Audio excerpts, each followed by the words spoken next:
Hello everyone, and welcome to Math 1142. Now I know if I could see you in person that you would be smiling also because you are excited about taking this course. Now I looked at the class list and I saw that some of you are seniors in your second semester. I know you are even more excited about ending your undergraduate career taking short calc. So welcome to everyone. I'm Judith Franklin and I'll be your instructor this semester. So first of all, this is short calc. The reason it's called short calc is that we will not be doing any trigonometry.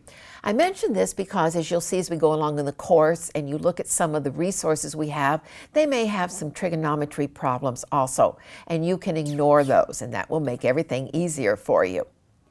So first of all, I wanted to talk a little bit about how to succeed in this class. It really is critical that you stay up to speed in the course. I know many of you are taking an online course because you have schedules at home, schedules at work, maybe you're taking too many classes and you have to fit this one in to graduate. So it's going to be up to you to make this a consistent time in your schedule to get the work done. Now, as I think back over teaching this class in a classroom, usually I teach this in the evening for 2 nights, and I think sometimes that works out well. So I'm throwing that out as an idea that perhaps you would do your reading, do some of the homework then, do part of the reading, and then finish up. It really will become confusing at times if you try to do everything in one sitting. And if you are going to do that, remember to stand up once in a while because it helps make the blood flow to your brain and keeps you energized for all the work. Second, you may want to review your algebra. I think in the first third of the course, the weakness in a student's algebraic skills is what causes the most problems. I will post some links on the Moodle site to give you some resources for the algebra skills that I think are necessary for this course. In addition, you will need a calculator because when you take your test, you will not be allowed to use a computer or your phone calculator.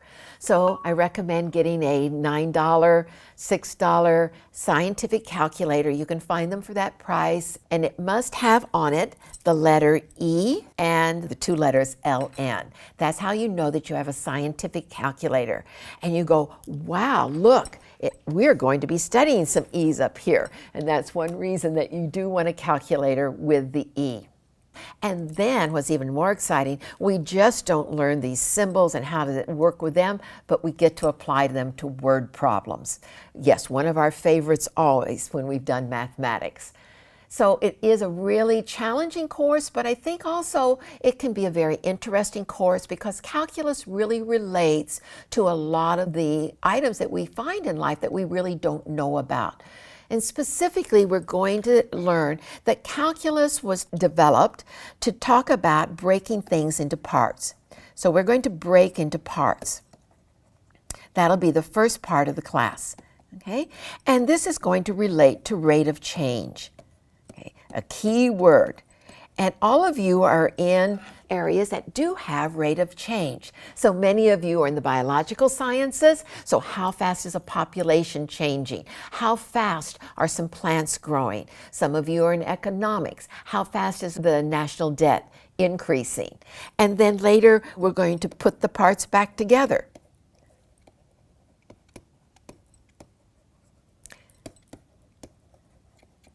And this is the second part or the middle part of the course. And that's really kind of fun about calculus. We learn how to do one technique and then we learn how to go backwards. And you say, why would we even bother? Well, if we look at this picture here and we take one of our favorite curves, if I asked you to draw your favorite curve, I'm sure you might have drawn something like this.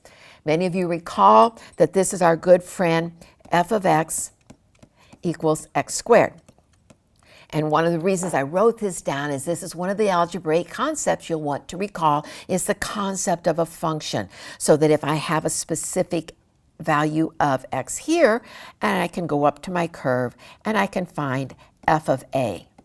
Okay, we're going to work with functions, but even more than working with a notation, it's important that you realize this connection and get it into a physical concept. This is really important for our word problems also. This all has to make sense to us visually. And remember, calculus is designed to solve problems that are happening in the world, visual problems. And so one of the first problems, and the reason the calculus was invented, was to discover what is the slope of this line that touches the curve right at x equals a. So we're going to learn how to solve that problem. That was the first one, and that relates to our rate of change.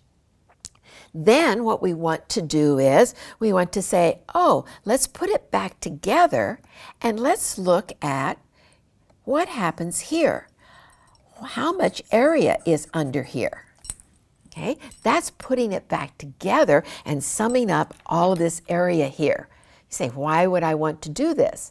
Well, this could represent how far I've driven, or more interesting, if you take that shape now, then suppose you revolve it around the axis, wouldn't that look like a Hershey's Kiss on its side? And we know how much chocolate we're going to eat when we get that. See these real life applications. Okay, then the other area that we'll look at is, suppose I have another curve. Okay, then I might want to find the area between these two curves. And then the other algebraic skill that we have to recall how to do is how do I find where these curves cross the axis? That's going to be something you want to review if it's not something that you recall from your algebra class. So as we thought about the online course, and it's not a lecture course. You will be doing the readings on your own and work on your own.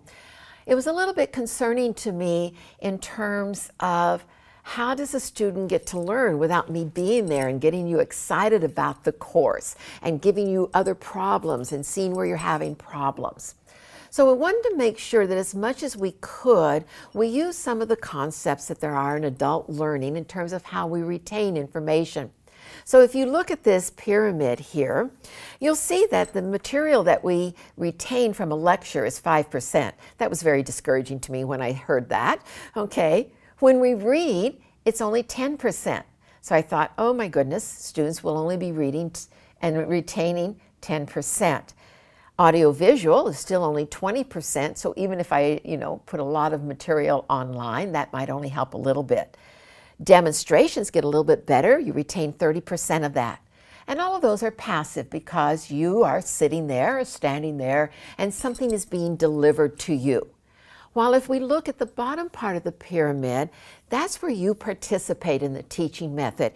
And there you'll see that your retention rate is 50 to 90%. So that's what we're trying to do in this course, or what I will be suggesting to you, are different techniques so you can retain more and get involved more in the learning of mathematics.